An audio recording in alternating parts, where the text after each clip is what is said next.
Hey, this is Noah Antweiler, and I'm recording this commentary for the Nostalgia Critic's top secret review of Uwe Boll's Alone in the Dark. I actually did a review of this a long time ago, not a video, but one of my written reviews a long time ago when I was still writing out like these really long text reviews.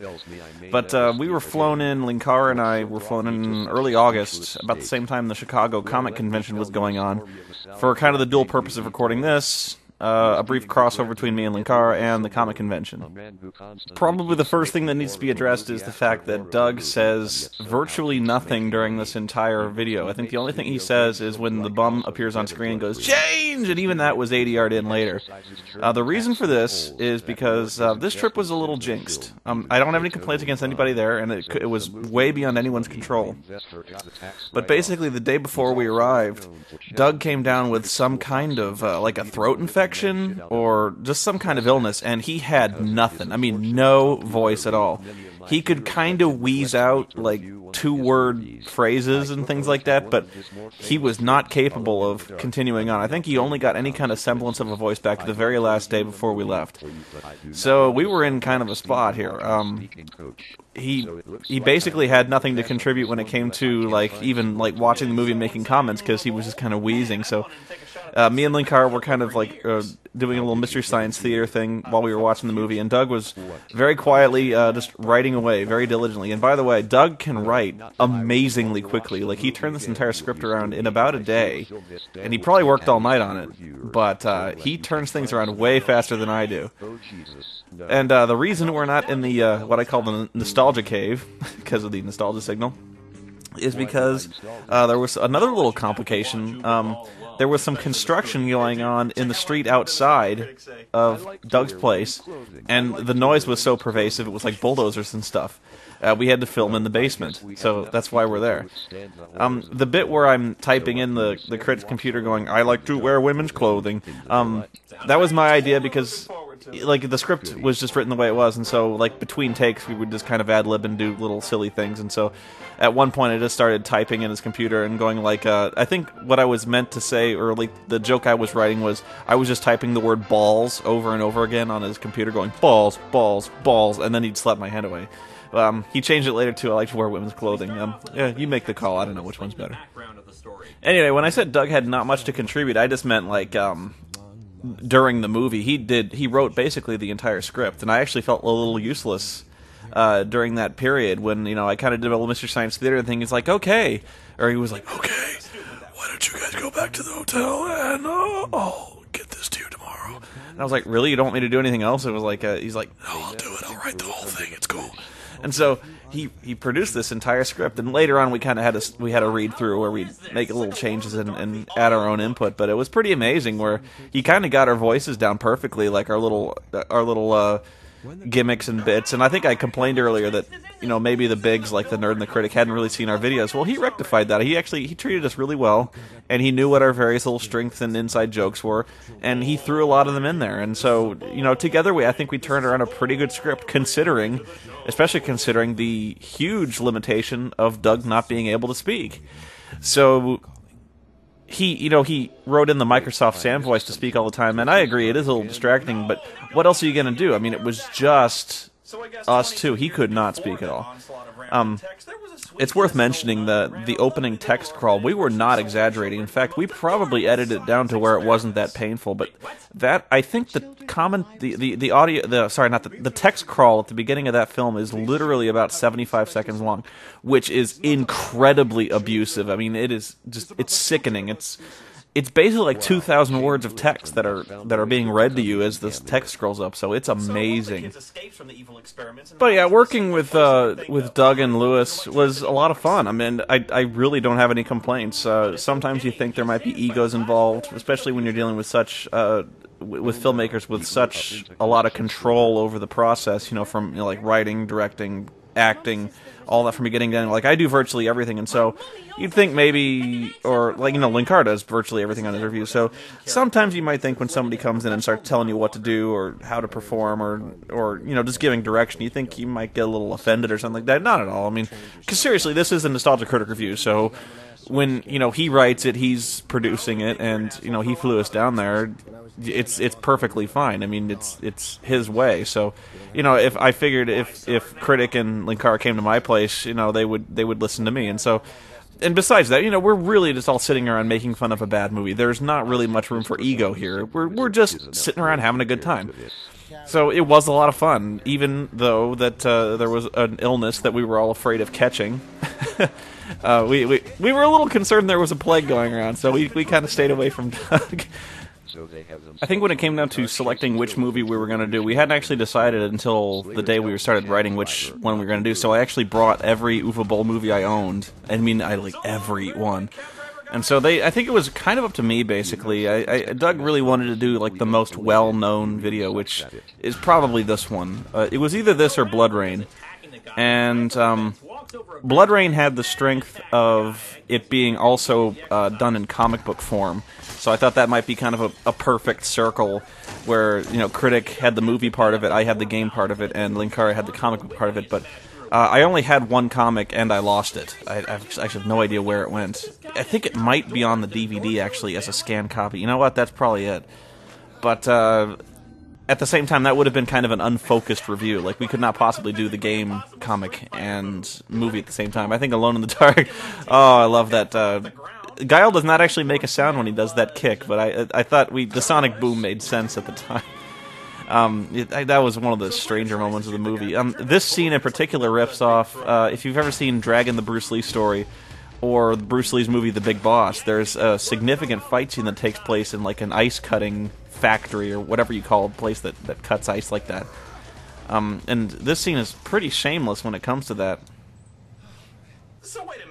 Look at those two. I always felt a little out of place. I mean, those two got their armor on, those little uniforms they got with the jackets and the hats. I always just kind of wear a logo T-shirt. I'm kind of the most slackerish of the type.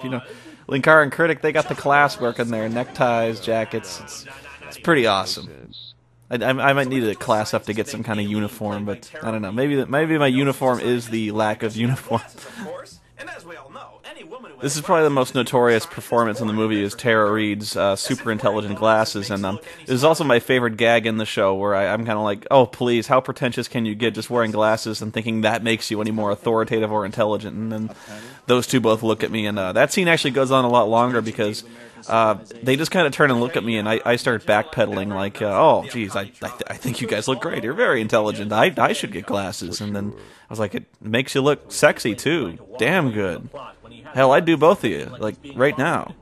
Just because those glasses are so awesome. And so they just kind of left me hanging, staring at me. And so they actually lasted impressively long before we started laughing. But that scene cuts off just where I'm going, I should get glasses because they look good. This is a scene that Doug had a real problem with, and it kind of went under my radar. But it's like a 2-minute scene where you see Carnby walking down the street, and then all of a sudden he stops. He's like, "Hang on a second." He turns around, and then there's nothing there. And then he's like, "Huh, well, that didn't happen." And then he just goes back into his apartment, which is also the biggest goddamn apartment ever, especially considering this guy has no real confirmed source of income. I have no idea how this guy makes money, except in the movie he mentioned he's following Chilean gun runners or something like that. One joke I probably should have fought a little harder for is the fact that they call this guy the Gordon's Fisherman, but to me he was always pirate Chad Kroger. In fact, he talks like a pirate in this movie. He's kind of he's feeling up the gold chest, and he's like, "I'd wager there be a lot of golden booty in here. Mr. Christensen, lock him away in the brig and clap him in irons." And it's really silly the way he speaks like an 18th century buccaneer. I think most people who work at Blockbuster at some point in their life just kind of stop, put their DVDs down, and just walk out the door. What I think is kind of funny is we don't really touch most of the Ed Wood-worthy one-liners here, and there's a lot of them. This movie is full of just really head-scratchingly stupid lines, and especially bad pronunciations and lines like "I don't think we're supposed to be down here" or "some doors are meant to stay shut." We don't really comment on those. They kind of stand for themselves, and in fact, if you start talking about them, you're just kind of like, yeah, I know, it's stupid. Steven Dorff, man, I actually kind of liked him in Blade, but I really can't think of a single movie I ever thought he was really, really good in. That's why I thought it was really good when Doug said he consistently almost has a career. Little known fact, that girl in the background in the red shirt there, the only reason she's in the movie is because she won some kind of contest. I think it's online, and this is mentioned in the commentary. But she won some contest that gave her the obligation to have a speaking role in Alone in the Dark. And so in this movie, she appears very briefly and says something like, "I think I'll go make some coffee," and then turns around and goes up the stairs. And that's the extent of her performance. And even that, she's not very good at. And that leads me into another kind of interesting thing about Uwe Boll is I would actually suggest watching most of his movies. Much like Ed Wood, there is some entertainment value to be found in watching his films because they are rather funny. I've seen worse films that are not nearly as much fun to watch, like say Transformers 2. I would say is actually a far worse movie than this, just because when you watch it, you don't get nearly as many laughs as you do from this one. Because you can sit around and make fun of this shit, and it's really good. But also because you're actually kind of getting like double your money's worth. Because if you've ever watched an Uwe Boll movie, watch it and then immediately go back and listen to the director's audio commentary. Because it's like a whole nother movie. In fact, it's way, way funnier than the movie because this guy is just out of his mind. Like, just completely delusional. And I think even Alone in the Dark, going back, there was this one scene where he's trying to do his Gollum voice, and like I started really patronizing him, like, "Oh no, honey, just stop it, okay?" And like that's kind of a reference to like sometimes when your mother is very disappointed in you and you're acting out, and like she's like, "I'm not angry at you, I'm just sad for you, honey. Just no, please stop." Anyway, the audio commentary is right. When you're listening to those, the guy gives you like this deep, deep insight into his directorial vision, and how he makes movies and evokes performances. And so, especially with movies like House of the Dead, he'll say things like, "You can tell this guy's a really good actor because he's pretending this box is heavy when he's lifting it, but it's not." And so he'll also tell you about the absurdly dangerous spinning table he makes to get certain special effects shots. Like, it's so dangerous, in fact, it had to be destroyed, and they didn't tell the actors that, it could easily, like, decapitate you or cut your legs off at the knees. It's awesome. If you've never done it before, just give one a shot. Like I would do House of the Dead, watch that, then watch the commentary, and it's amazingly good. They're probably the best audio commentaries you've ever heard. They've kind of gone downhill a little bit in later movies. I think I tried listening to, I think it's Postal or what's the last one he did? It might be Alone in the Dark, but there's one of them where he kind of just wanders out of his own movie, where he's just kind of like, I need a break, and he leaves, and then like a few minutes later he comes back, and then there's one time where his phone rings, and he actually takes a phone call while the audio commentary is rolling, and he's talking to somebody. He comes back, he's like, "Sorry about that. Where were we? Oh, right, this movie." And like he just keeps going on. Actually, you might have to excuse me because my voice is kind of going out too. This is completely unrelated to Doug's personal throat plague, but I'm coming down with something myself too. My voice is kind of moving in and out. But it's really funny. It'd be like if my phone rang right now and I was like, "Hang on, guys, you keep watching this review. I'll be back in like 5 minutes," and then he just kind of leaves, and then just silence, and then he comes back. He's like, "Where were we? Oh, right, my shitty movie." And in fact, there's several times when he calls his own movie shit. Like at first, he kind of likes Alone in the Dark, or not Alone in the Dark, House of the Dead, and you can see as he watches it, he kind of turns on it. He's like, "Oh, this scene is shit," and he actually says that. He's like, "Oh, this scene is such shit. This is why I reshot this," and like he just keeps going on. Like, and in Alone in the Dark, this commentary is funny because he really throws Tara Reid under the bus. You can tell he really wanted to get some full frontal nudity in this movie, like the scene when she jumps Carnaby's bones in bed. Like he really wanted to get her top off for that movie, and so he gets as much as he can. But he's like, "Oh, American actresses are so stuck up. Like you'd never have this problem in Europe. Like bitches would take their tops off for nothing." And it was just amazing. Like he kind of blames Tara and her stuck-upness for really tanking this movie. And it's also kind of funny, like, hearing all the excuses he makes for why his movies are not doing that well. I think for this one, he blames the fact that his movie was released at the same time as what was that Robert De Niro movie where he was with Dakota Fanning? I think it was See No Evil or something like that. He's like, oh, that De Niro movie See No Evil was released the same week as Alone in the Dark, and everyone went to see that. Like, fucking Robert De Niro stole my audience for this movie, and this movie tanked because of it. And I was like, oh, really, man, that's awesome. Like, it's that way for every movie where he has something to blame. But I all these commentaries kind of blur together. It's been a while since I've listened to it. I think this one, he's very proud of the fact that this movie was like #1 in like Saudi Arabia for like a week. It's some country in the Middle East where he's like, oh, in Iraq, this movie was just it topped the charts in Iraq for like a week, and I was like, the one theater in Iraq, it sold out that 1 week, and like nobody ever saw it again, right? Man, this guy is, I'm telling you, this guy is delusional to the nth degree. This scene is also really funny to me. It might kind of not, it might lose its impact because we edit it so much, but this movie is like a musical montage set to this really terrible, if it's not Rob Zombie, it's one of Rob Zombie's worst songs. It's probably a ripoff of Zombie, but he avoids having to shoot any kind of action by shooting everything in front of like a black backdrop and just having the character shoot wildly off in the distance and just having CG react to it. This scene's a little silly because everyone else had a gun, but I didn't. So you can actually see me just pointing my finger and shouting "bang," which is actually kind of on par with most of the technical talent of Alone in the Dark. I always love the manly nod of respect as these two characters who hate each other. You see Carnby shoot the woman behind him, and they kind of exchange this nod of like, "I hate you, but damn it, I respect you." Oh, here's the part where we shoot all the characters. I brought science! Yeah, when he wrote Doug wrote this, he actually had a lot more Dr. Insano written in, and I was the voice that said, "Can we not have so much Dr. Insano?"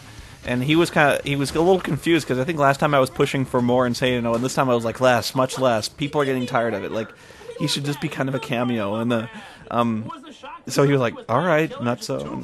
No, it was just kind of the ending. The original ending to this was, I think, like Dr. Insano was kind of I can't even remember what it was. He just kind of runs in and he's like, "I kill you in the name of science," and then Linkara, like, he shoots me, and then Linkara shoots him, and then we just kind of run off, and that was the ending. And I think I originally suggested the ending be changed to the part where the old guy, like, somebody throws a knife at the old guy, and so Dr. Insano runs in and he's like, "I'm going to kill you," and then Linkara throws his magic knife, but he didn't bring his magic knife, and so we just kind of changed it to the Three Stooges ending. This cab driver, that was another joke that either we didn't write or it got cut, was that cab driver is very, very cooperative in this movie, where he's talking to Carnby. He's like, "So what do you do, man?" And Carnby's like, "I'm a paranormal investigator. I haunt the things that stalk the night, and I keep you safe from the things you don't believe." And the cab driver's like, "Far out, man." And he's like, "By the way, there's this car following us. You want me to lose him?" And like this cab driver is willing to like sacrifice his car, break the law, and get involved in this high-speed pursuit through the city for absolutely no reason, for Edward Carnby, this guy he's never met before. I was like, this is the most cooperative cab driver who's game for anything. He's like, "You want me to engage in a high-speed chase? This is not my car, man." And like, he just starts driving off. If you were paying attention to the opening crawl, the reason they're running around a mine is because Dr. Lionel Hudgens, head of Bureau 713, built his secret laboratory where he delved into abominations of science and dark matter and the shadow realm in an abandoned gold mine. Why? I don't know. Oh, another interesting note. I think you can tell during this movie, especially during the high-speed pursuit, I think they're just kind of circling the block. I think you can see them drive past the same landmark like 3 times. I think it's like a bank they drive past. And by the way, the bank is also like in French, so you can tell it's completely in Montreal they're shooting this.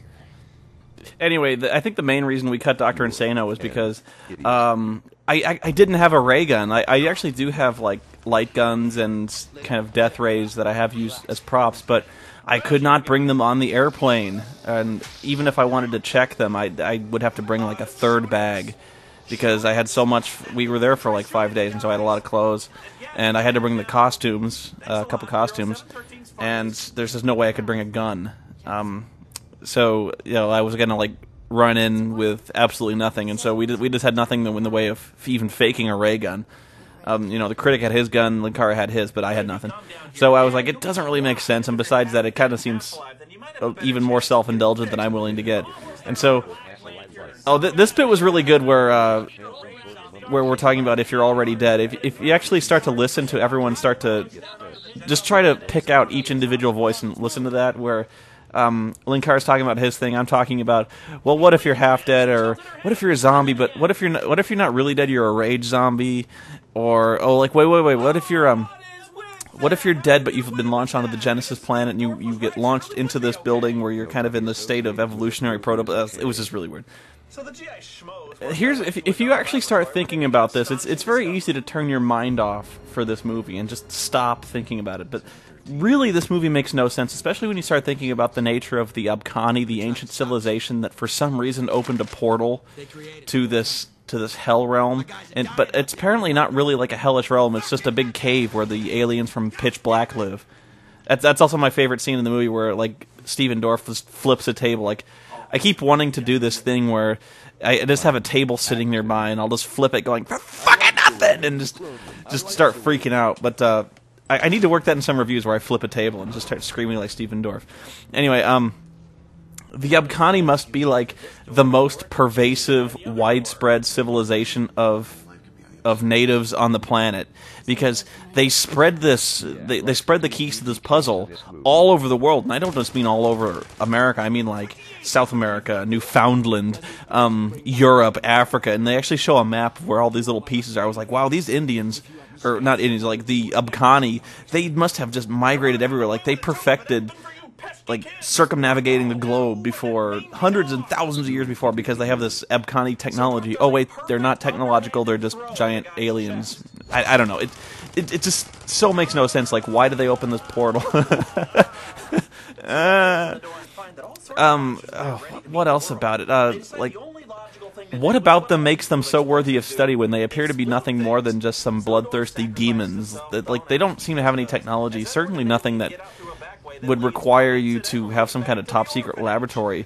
They don't seem to have any like medical advancement or just anything worth studying. You know, I don't know. Seriously, if you just like start thinking about the Abkhani and why they exist, they don't.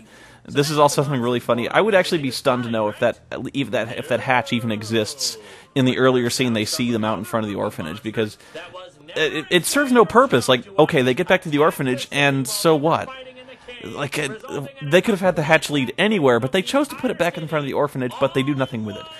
And this is supposed to be some kind of like Resident Evil type ending where, you know, they get back and the dead walk and the city has just been completely abandoned, or even worse, like maybe even completely devoured. But like, all this took place in a night, and none of them heard anything about it. Even not the military guys, like the 713 guys, who were like the secret Bureau of Paranormal Intelligence. They heard nothing about this all night, even as they were fighting these things. Like, you think the National Guard would have been deployed or something like that. You'd think you'd see tanks or jeeps or bodies on the street, or even just some kind of chaos from, you know, the evacuation of a major, like one of the most major metropolitan cities in the world. But no, of course not. This is Uva fucking Bull. How does it fare up? Well, this review's wrapping up, so what else can I tell you? Oh, Chicago. It was really, really hot in Chicago, and I brought all this cold weather stuff. I brought my jacket, I brought a hoodie and stuff like that, but man, it was hotter than Arizona. Just because it was so humid and it was amazing. But I actually got to see some sights. I got to see the Sears Tower, but oh, it's not called the Sears Tower anymore, is it? No, it's called like the Willis Tower now, which is bullshit. But this movie was a lot of fun to make. I mean, I love doing these crossovers. I'd love to do them again. It was really fun working with Doug and Lewis. It was fun writing and acting and performing together. You know, I so rarely perform with other people. It was fun having some interplay. And I think we made a really, really funny video together, even considering all the limitations we had. I mean, it was nobody's fault. People get sick. You know, bad things happen. Construction happens. You got to relocate it. This kind of entertainment's all about adapting and doing funny stuff together. But we're wrapping up, so there's more crossovers. See you next time. Oh, and I almost forgot. I didn't thank anybody for flying me out there. Oh, thank you, Doug, Rob, Bargo, Michaud, everyone involved with Channel Awesome and that guy with the glasses for flying me and Lewis down there to give us this opportunity to act with a nostalgia critic. I mean, it was really, really fun working with everybody, and it was great seeing everybody again. So once again, thank you for the opportunity. I had a ton of fun, and I would love to do it again. But, I mean, this is not insignificant, the effort they went to fly us all down there. So thanks again, everybody who was involved for flying us down there, and we got to make some really funny videos together. I had a lot of fun, and I hope to do it again sometime. So see you next time.